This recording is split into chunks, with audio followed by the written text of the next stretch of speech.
Okay, we have officially reached the final book in A Good Girl's Guide to Murder series by Holly Jackson. As Good as Dead. And I need you to understand something. This book completely wrecked me. Like the kind of wreck where I finished the last page, closed the book, and just stared at the wall 6 full minutes. Not blinking, not moving, just trying to process what had just happened. And the craziest part, I had spoilers. Like, I knew everything. I knew the twist, the ending, the plot. So naturally, I thought, well, I already know what's going to happen. It can't hit me that hard. But no. Now, this book is spoiler proof because the way it unfolds, the psychological weight, the descent, the stakes, it doesn't matter if you know what's coming. You are still not ready. Okay, so let me break it down. Pip Fitz Amobi is no longer just the girl who solves crimes. Now, she's the one being hunted. She becomes the target of a mysterious stalker who keeps asking the question that won't leave her mind. Who will look for you when you are the one who disappears? When Pip uncovers a terrifying link between the stalker and a local serial killer, things spiral into something far more dangerous. And with the police refusing to help, she's forced to play a deadly game alone.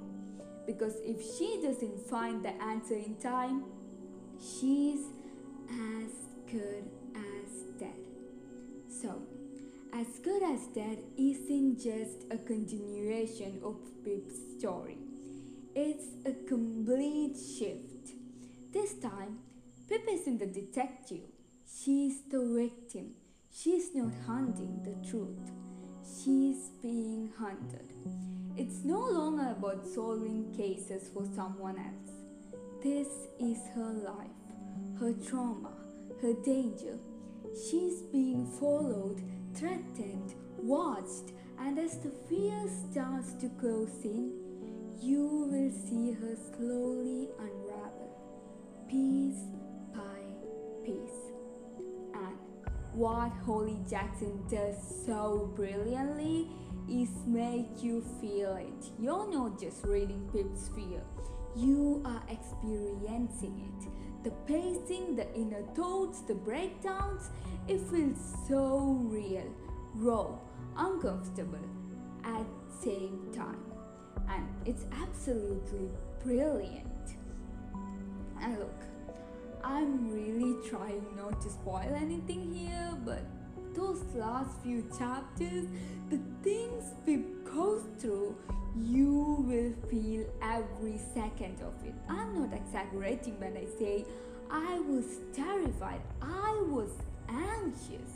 At one point, I was covering the bottom of the page with my hand just so I wouldn't accidentally spoil what was coming next, because I couldn't breathe until I knew she was okay. So yeah, there was this one morning I was reading. It was early, like completely quiet, no one outside.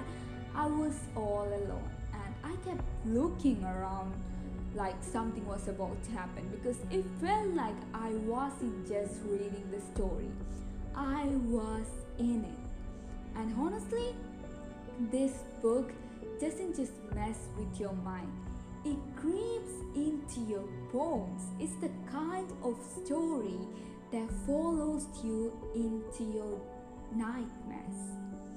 Now, okay, yeah, Ravi Singh, let's talk. I don't even know how to explain him in this book.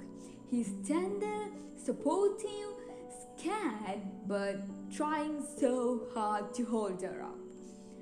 And by support, I mean the way Ravi supports Pip in this book in moments that are so intense, just thinking about them is insane, let alone actually being there.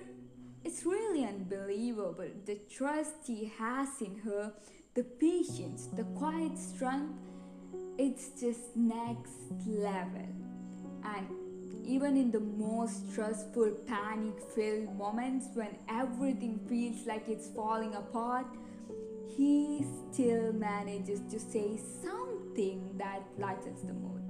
Not in a forced way, not fake, just gentle, real him. Okay, there were points where I genuinely thought Pip and I were about to pass out from anxiety. But Ravi was there, like the calm, steady anger, like a human grounding technique, keeping everyone from falling too deep. And honestly, I'm saying this again, but we all need a Ravi Singh in our lives. It's not even a want anymore, it's a necessity because when everything feels like it's breaking, we need a Ravi to hold it all together. Bro, trust me, Ravi Singh is the kind of man you would literally die for. And by the time you finish this book, you will be mentally drafting a marriage contract for this man. Okay, now we need to talk about Holly Jackson's writing in this book because what she does in As Good as That is absolutely incredible. The way she captures fear, paranoia, helplessness, it's so real. It almost feels invests you. Like you're not just reading Pip's thoughts, you are inside them. You can feel the tension building word by word. The atmosphere is suffocating in the best way, and the pacing ruthless. She drags you into Pip's world and doesn't let you breathe until it's over. Every single detail matters. Every shift in tone, every silence, every word that isn't said, she controls it all. And when an author can make you anxious, hopeful, terrified, and heartbroken in the span of a few pages, that is storytelling mastery. Okay, so across the entire A Good Girl's Guide to Murder series, Holly Jackson has proven she's not just writing thrillers, she's crafting experiences. Each book hits differently, but they all stay rooted in sharp writing, unforgettable characters, and a constant tension that keeps you glued to every page. She knows exactly when to hit the emotional beats and when to let the silence speak louder than words. And honestly, after finishing this series, I can confidently say Holly Jackson is now one of my favorite authors ever, and I can't wait to explore more of her books because if this is what she's capable of, I'm in for everything she writes. Okay, so this book isn't for the faint of heart.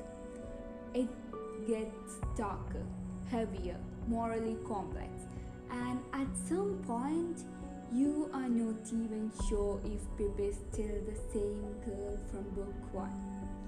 But that's what makes it so powerful.